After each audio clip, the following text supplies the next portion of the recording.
Here we go once again. The Utah Jazz managed to drop this one in a less than attractive fashion, per usual, but it wasn't all bad. We got to see a lot of good Keyonte George moments, which definitely made things a little bit more bearable.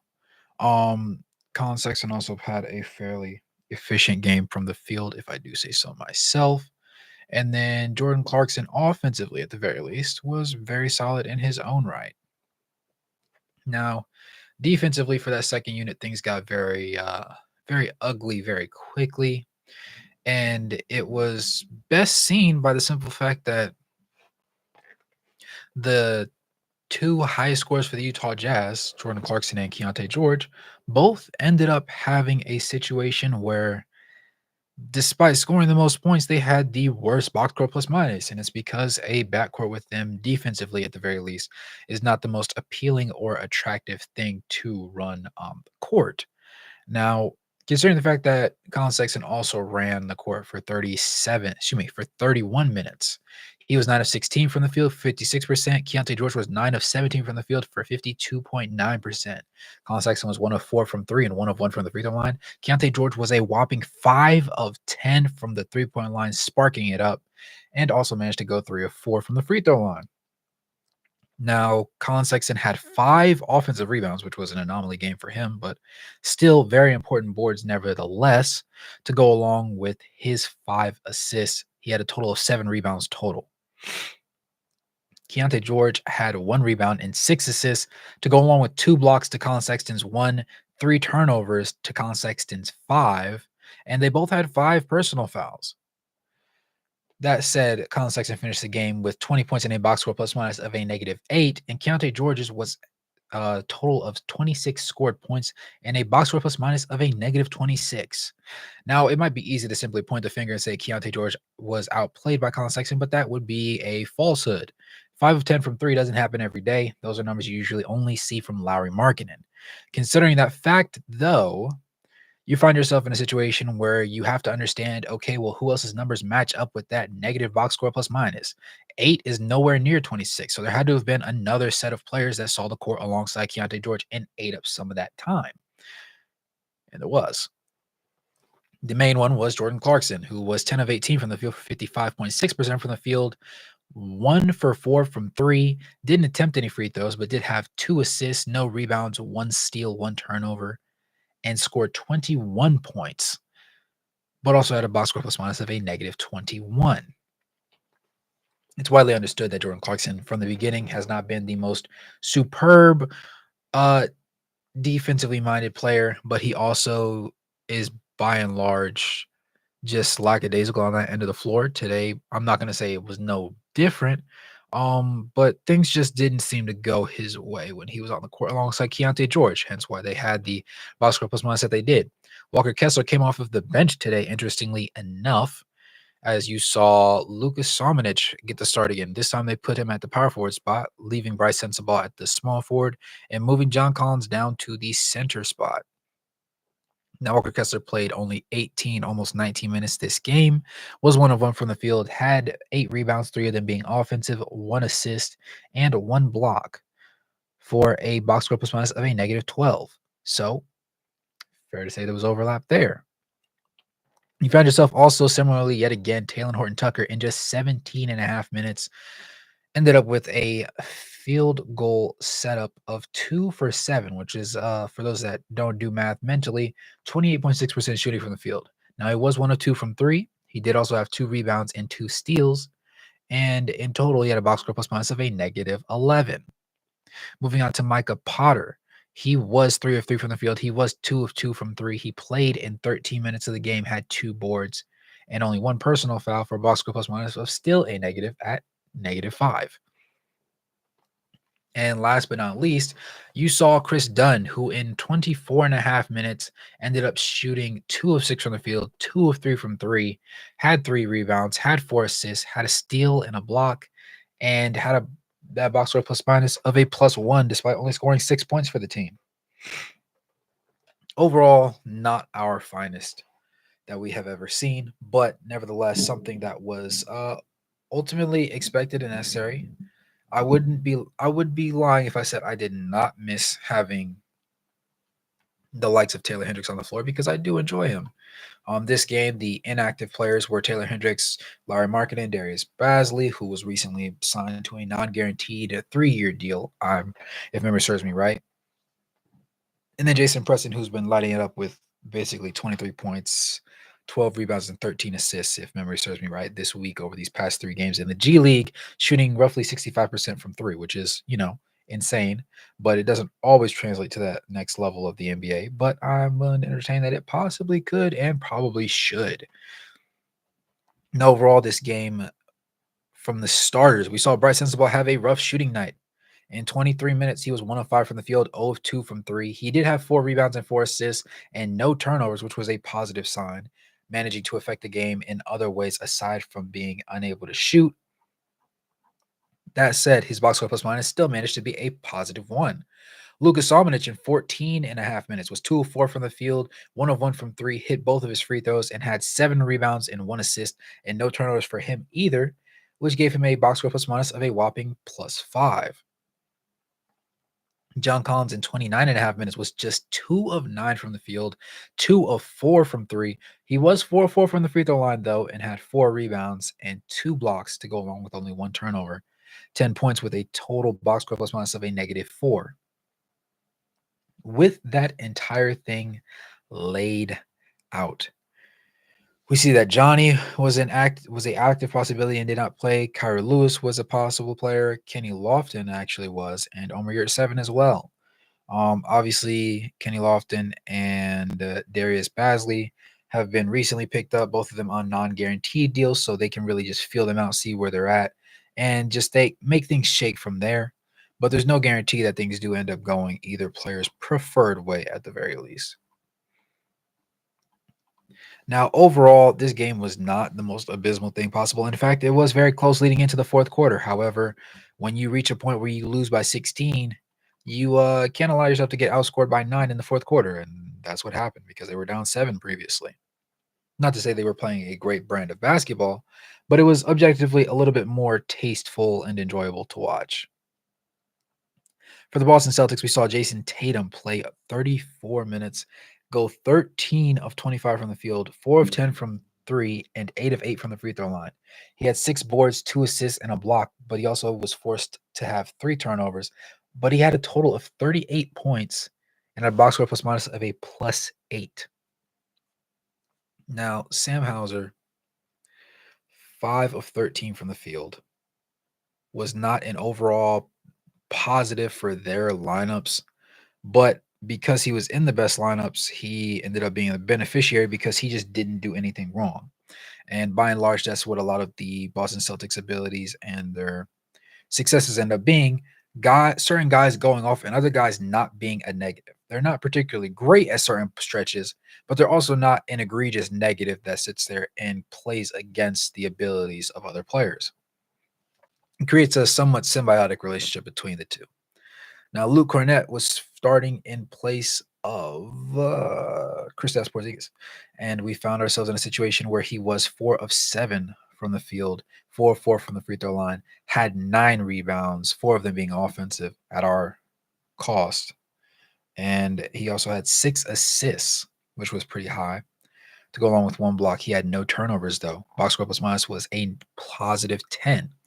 Drew Holiday in 37, almost 38 minutes was 6 of 12 from the field, 2 of 7 from 3, 2 of 2 from the free throw line, had 5 rebounds, 8 assists, 2 steals, a block, and a single turnover for 16 points and a box score plus minus of a plus 7.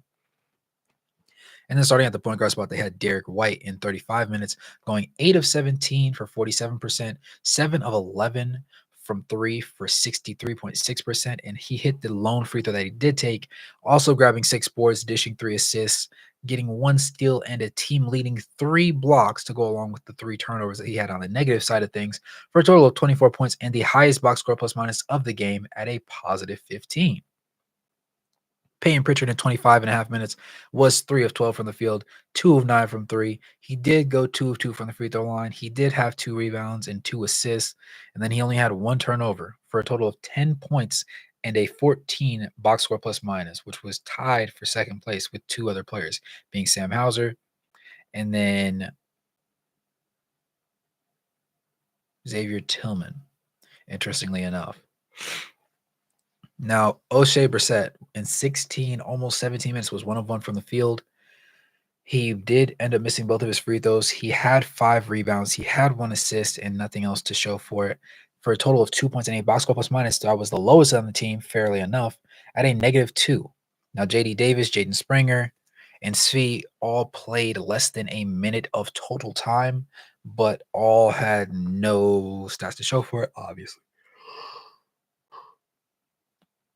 Last but not least, we saw Xavier Tillman find himself in a situation where he played 26 and a half minutes, went 3 of 5 from the field, hit the 1 3 that he took, had 8 rebounds, 4 of them being offensive, 4 of them being defensive, also grabbing 1 assist, 1 steal, and having a total of 7 points and a 14 positive box score plus minus.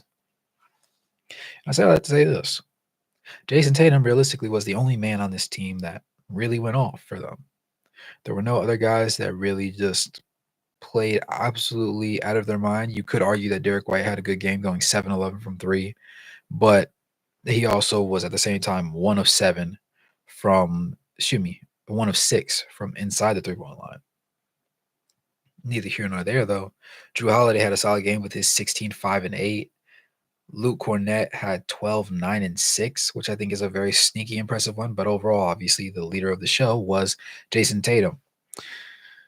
And there was no immediate answer to the way he was playing in his style of basketball today for the Utah Jazz. Colin Sexton was still positive as far as shooting was concerned, and being able to put together 20.7 boards and 5 assists is no slighting effort, especially in just 31 minutes. Keyonte George played the most minutes for the Utah Jazz at 35 minutes and shot 53% from the field, 50% from 3 on 10 attempts, and was 75% off 4 free throws. So that combined with the fact that he had 6 assists. Now he did have 3 turnovers, but the 6 assists were more important than the 3 turnovers that he had. And he also added on 2 blocks to go alongside it. That puts us in a situation where overall, if you're looking at this team, the way this game ended and when they felt like the game was out of hand, just going ahead and letting the bench run free, it put them in a situation to where a lot of people will not particularly enjoy watching this brand of basketball, which is unfortunate because it's an ugly part of the process, an ugly part of them and their eventual aspirations to become a contending team that could see a lot of guys get traded in the offseason or could see no guys get traded in the offseason. It really just comes down to the success of some of these younger guys that have been trying to prove themselves over this last stretch of the season, i.e. Bryce Sensabaugh, Keyonte George trying to continue to prove that he is both him and efficient, while also allowing for other guys to feel comfortable in and of themselves and their particular play styles.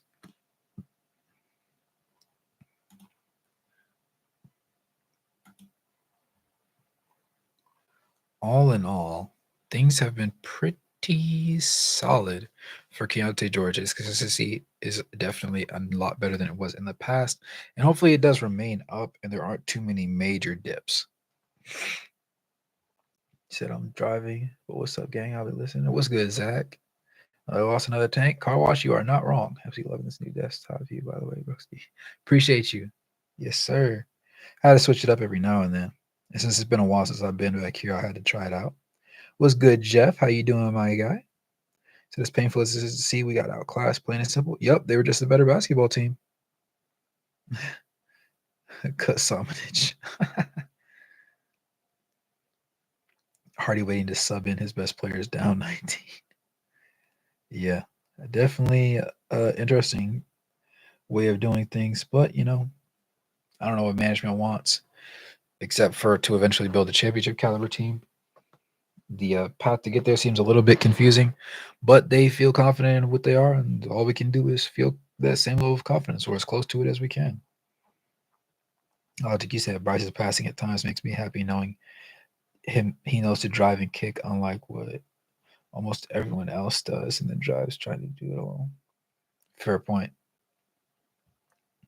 I think that's frustrating for me, the fact that they're not tanking but choosing to tank while having guys like Sexton and Lowry on your team, then finding ways to lose while they are there. Yeah, it's definitely not an enjoyable feeling by any stretch of the imagination. Said Jazz bring up Isaiah Thomas. The likelihood of that, I would say, is probably extremely low, considering the fact that he is as old as he is. And the only way that would make sense is if they decided to just outwardly say, "Yeah, we are objectively tanking. We don't really care as much about the development of the players. Like, yeah, it's cool and everything, but that's not our main focus." If they were to do that and just focus on, like, bringing in extra money, getting in extra ticket money, then yeah, I could see that happening. But the likelihood of it is extremely, extremely low, in my eyes, at the very least. So I want to see Lofton do something here. You can see he's worked his off, bringing down his weight. This is true. This is true. It'll be interesting to see what Kenny Lofton can do. The other gentleman as well, but Kenny Lofton more specifically. I think they've done Kessler dirty. I'm trying to understand what the whole Kessler situation actually is at the moment, and I'm not able to understand where the point of contention and where the expectation is. But somehow that doesn't surprise me. Somehow it does not surprise me.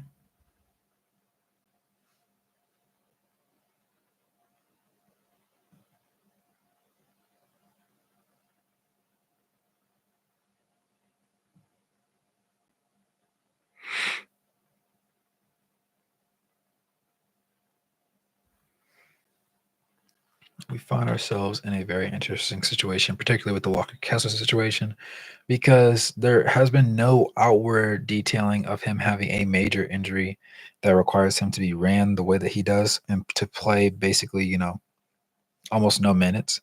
And he's worth being in the rotation because not only is he young, but he's also effective at his job, though he is not perfect.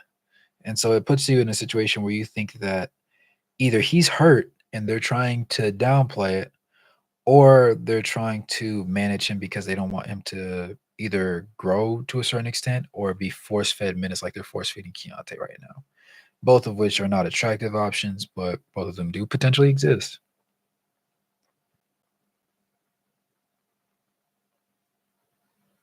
They said, want to see Loft. Let me see. I think something tells me they're hiding a minor Kessler injury.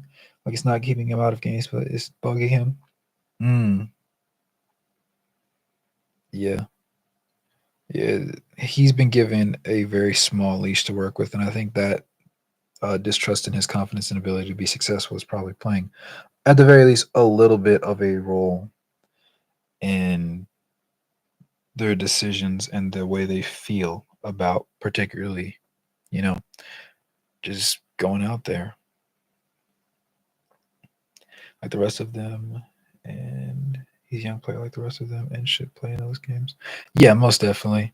To me, if I have orchestra, there's no reason he should be playing less than 26 minutes unless he is injured. Playing him literally 18 and a half minutes is actually abysmal because if he's supposed to be a key piece for your future and you're the core and heart of your defense, then he needs to have the opportunity to make mistakes. And no better time to make mistakes than in the season where you weren't expected to be good at life, anyways. Because if you put yourself in a situation where you think you're supposed to be good and everybody holds you to that level, well, then coaches get put on the hot seat, players get questioned, and it's a whole bit of a media circus that just never really completely ends. But neither here nor there. It's just the way the game goes.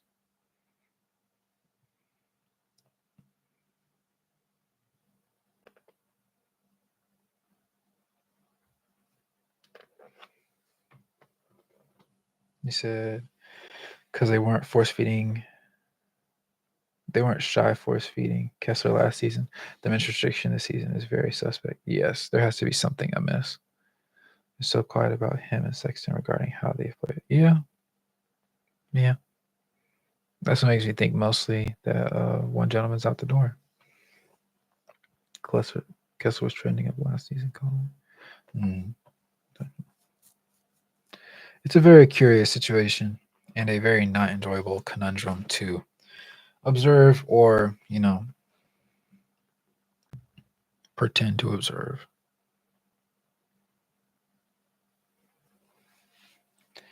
But nevertheless, it's just one of those things that you can't really escape from.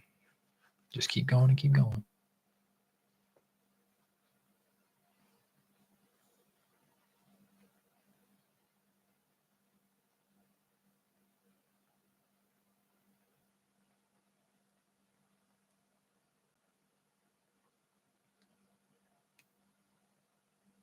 Mm, mm, mm.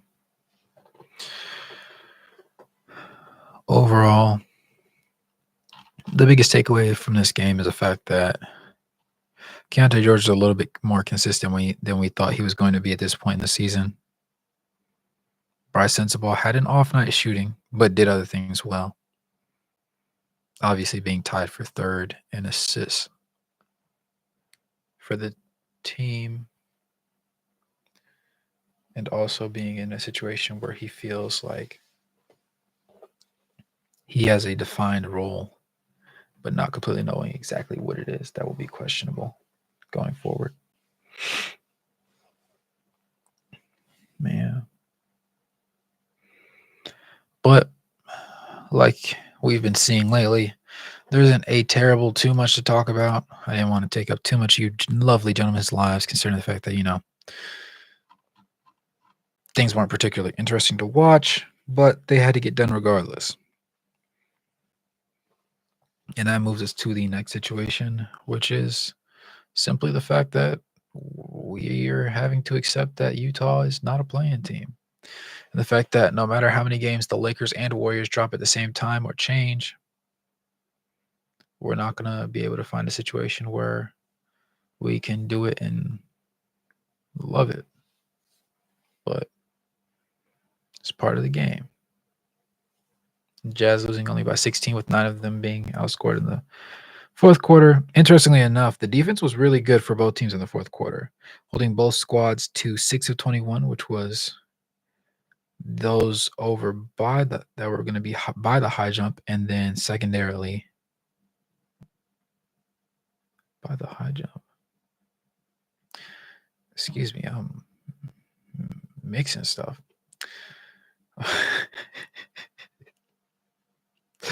Man, oh man. It's been a day, and the Jazz game did not make it better. Basically, to sum things up and make a long story short, the Utah Jazz struggled again, dropped another one. It was to be expected. It was against a very, very, very, very, very good Boston Celtics team. Losing by 16 was not very fun. Having it extended out to make it look a lot worse. And the fourth quarter was also not very fun, considering the fact that both teams ended up shooting 32 and 33% respectively. But the edge went to the sprinting core. And in a lot of situations, it just makes more sense to put yourself in a position to be more successful with other pieces, which is what the Utah Jazz are doing right now. Naturally, we have a situation where you're going to find that Taylor Hendricks, depending on how many minutes he gets and how many opportunities he gets, his growth will continue to exponentially jump. Bryce Sensabaugh is also showing himself to be very, very, very reliable. And it begs the question, could you ever potentially see a lineup in a perfect world, of course, using the roster that the Jazz currently have? Could you ever see Keyonte George and Colin Sexton at the guard positions, followed up by Bryce Sensabaugh at the small forward, Taylor Hendricks at the power forward, and John Collins and Larry Markkinen at the center? Or would you switch Larry Markkinen to the four? Just food for thought, just something to try out. Not really a guaranteed outcome either way, but just something to be interested by, perhaps. If you said, by the way, heard about Porter retiring? No, I don't know what went down behind that. Yeah, now that's an interesting story because after 11 years, he did say that his body was not allowing him to be as successful as he wanted it to be, as he wanted to be in the past. So that's definitely a reasonable, conclusion to come to if you're an older guy and, that's the situation. But Otto Porter found himself in a lot of waters where it just wasn't the perfect end. And when he came to Utah, he was already pondering it, I suppose. They gave him the opportunity to get a buyout before March 1st so that he could join contending teams, but he didn't want to buy out.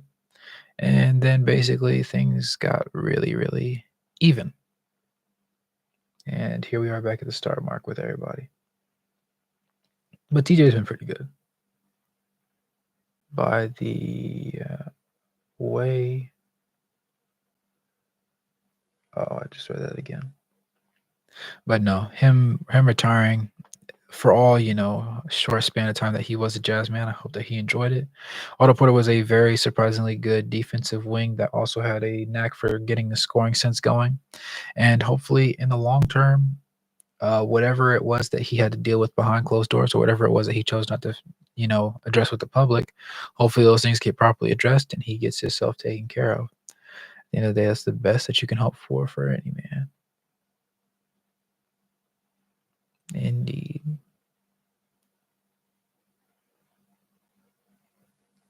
But any more thoughts, questions, complaints, gripes with the team, suggestions even, let me know.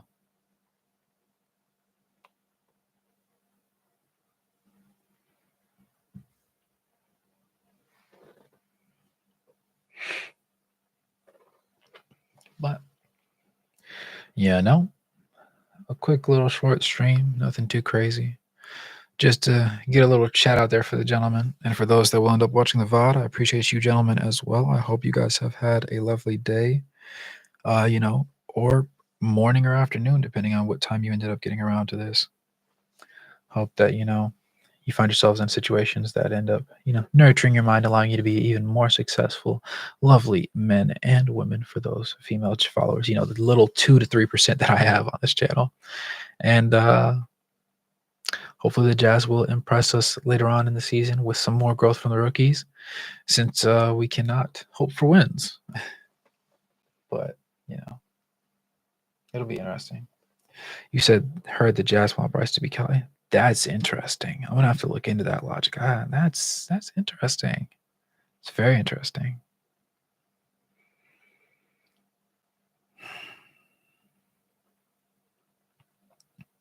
I can see a more offensively driven Olynyk, a more get your own shots kind of Olynyk in him. That would make more sense, I guess. But yeah, I'm gonna look into that. I'm gonna have some more interesting videos coming out soon. I know my last video did not perform very well, but we're gonna be okay. We're gonna get places. We're gonna rock out together. With that being said, yes, sir, Jeff, I'll see you, my guy. Thanks for tuning into this live stream. I hope that you enjoyed. Hope that you learned something new. Hope that you just got to take a minute off and vent your frustrations and understand that somebody else was unhappy with the outcome of the game and unhappy with some people's performance, but also that there is a silver lining in the face of the rookies and some of the younger players on the roster. That being said, it's your boy Wraith Hoops. Make sure to like this video, subscribe, and turn on post notifications, and become a member to help support the channel and the content. And without any further ado, good morning, good evening, and good night. No matter where you are on the globe watching, thanks for tuning in, and I'll catch you gentlemen in the next one. Peace.